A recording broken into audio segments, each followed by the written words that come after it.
Hello, my name is Nicole, and I'm taking this time out to share with you a word that I received from the Lord.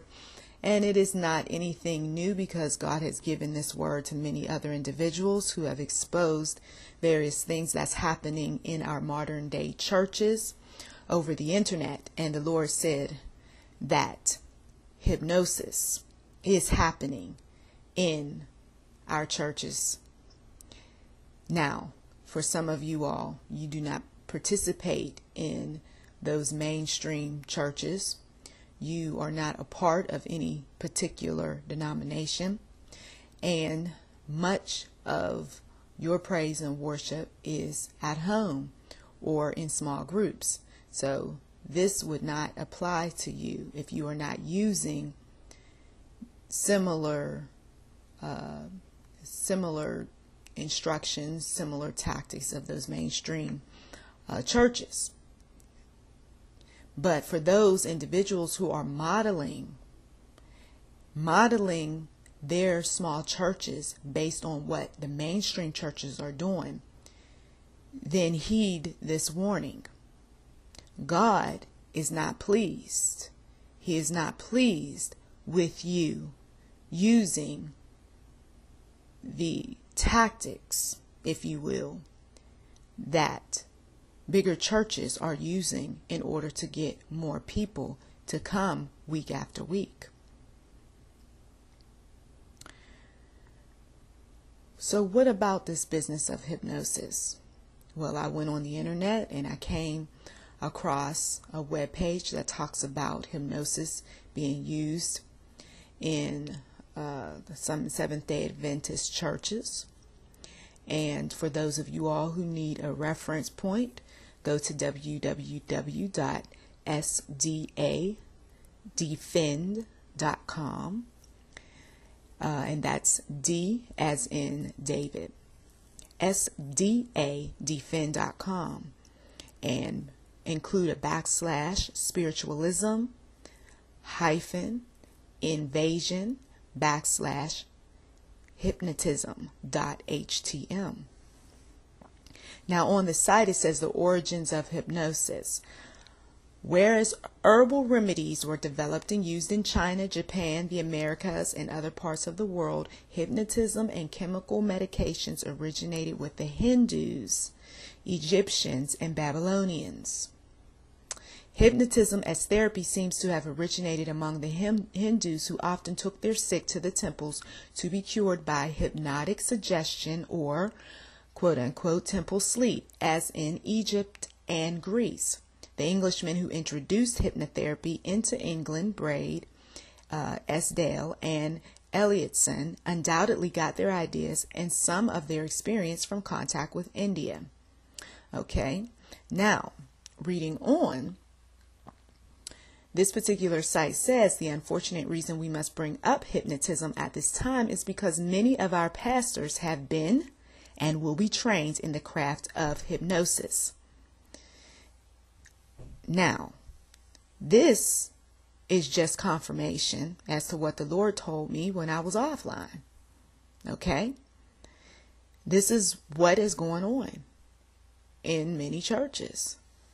Pastors are being trained and they're learning about hypnosis. Reading on, this website says, although plainly told in the spirit of prophecy that this is from the devil, many pastors, including some local ones, have nonetheless taken the training. Now, in this website, it says there are 5 levels to these mystic arts. Level 1 is certain men and women make a contract with Satan. Okay, and we do know this to be true with the secret societies that you have seen or heard about, sprinkled all over the place with all of their signs, their symbols, their colors, and so forth. I get into some of that as it relates to the entertainment industry. Do check out my video on YouTube about that. Let me read on. So in exchange for unusual guidance and power, they give him their life. This is Satan that we're talking about, and their soul. From Satan, they then learn various things which they write down. Here you will find occult sorcery and ritual demonic practices. Okay. Then level 2, other men read these writings and they write still more books on the subject, thus spreading the poisonous teachings still farther. In this category, you will find seances and talking with departed spirits who are really demons. Then level 3, reading the books. Other men use this bewitching information for purposes of mesmerism. Here you will find what most people consider to be hypnotism with its distinct sleep like trances. Many people are afraid of the first 3 levels, but few realize the danger in level 4 and 5. Okay, mind you now, these are mystic arts that these pastors have received training in. Okay, and they're using it on the congregation. Okay, and what's interesting is that a lot of this is coming out of those organizations, those secular organizations that quote unquote help the community. Okay, reading on level 4. On this level, the hypnotic arts are transformed into apparent means of helping people, but they are openly stated to be hypnotic in function and effect. The leaders in these fields may not realize the source of what they are working with, and their followers may not realize it either. But that does not render it any the less harmful. Yet, here also more than human manifestations are to be seen. This fascinates people and they study more deeply into it. When later in the study we analyze portions of a certain book, you will be startled to note the supernatural things that occur. Yet similar training sessions have been and are being taken by certain leaders in our church. On this level, the instructors openly declare that they are teaching non-sleep trance hypnosis, and that it is even more powerful than classical hypnosis. Okay, now moving on to level 5 of the mystic arts. Only part of the hypnotic procedures are used on this level. Instead, it is mingled in with a variety of other things, much of which appears harmless. Now, this is ridiculous, okay, to say the least. I don't even like even reading stuff like this, because all it says is that somewhere along the line, I know personally, I have been exposed to something or some things. And that, praise God for, trusting in Him, loving Him, and Him alerting me to what's going on out there.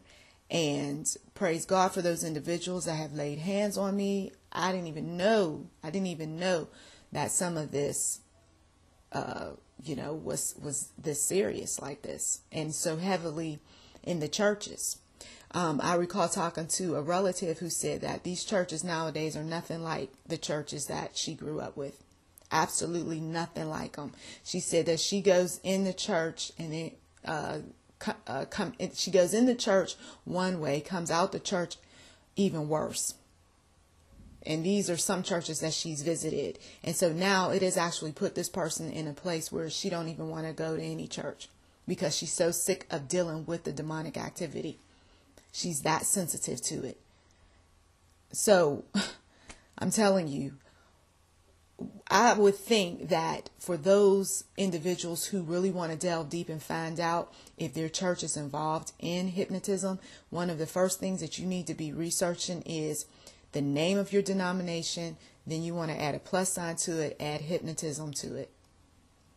And also, if I were you, I would look up signs of hypnotism or something related to it, so that you, when you go into a church, will be ready. You will know that, okay, I'm looking around and the writing's on the wall. There's something going on here. I don't like it. No wonder I don't want to keep coming back to this church. But at the same time, though, you also have to be praying and fasting and trusting in the Lord, because you don't want the enemy taking you up out of a church if God put you there. Okay, we don't want to get so caught up in all of this that we end up leaving certain churches just because the lights are dim, or the pastor tends to talk in this way that sounds like he's hypnotizing you or something. We don't want to get all crazy like that. So do pray before you up and start taking off. Okay, then this also the same website gets into mind control. Reading on, Satan wants to control human minds. He seeks to do this directly and also through human beings who, in so doing, become his agents.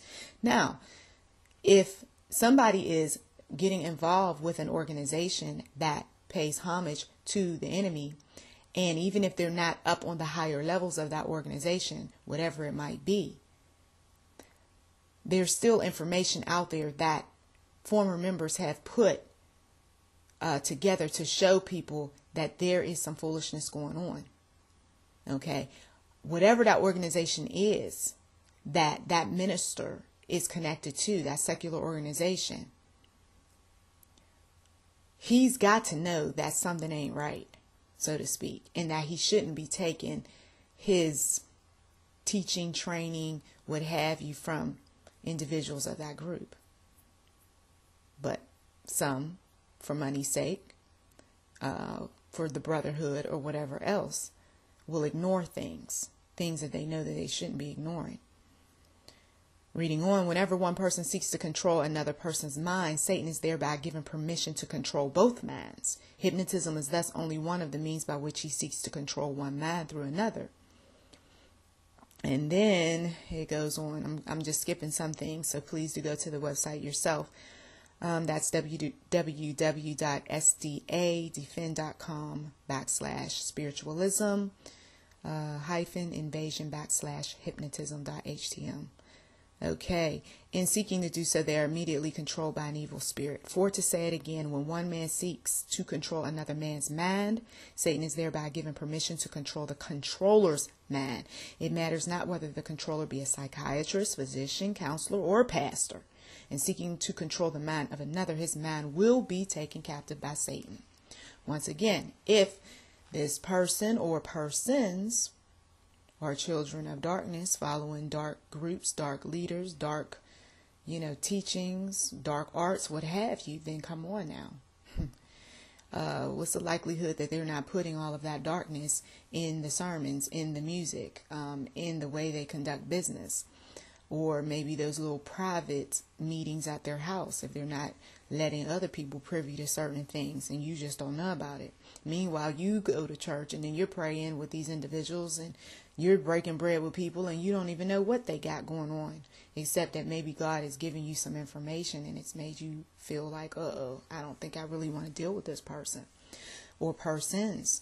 I would suggest you pray, fast, do whatever it takes, because there's no sense in continuing to be around people, places, and things that give you a weird feeling. And sometimes our feelings do lie, yes, but sometimes our feelings are alarms to let us know that something ain't right. So please do your research, and do keep in mind that there are individuals out there that's messing around with various tactics as it relates to hypnotism, and we do not want to be misled or caught up in any foolishness. Thank you so much as always for listening, and may God richly bless you.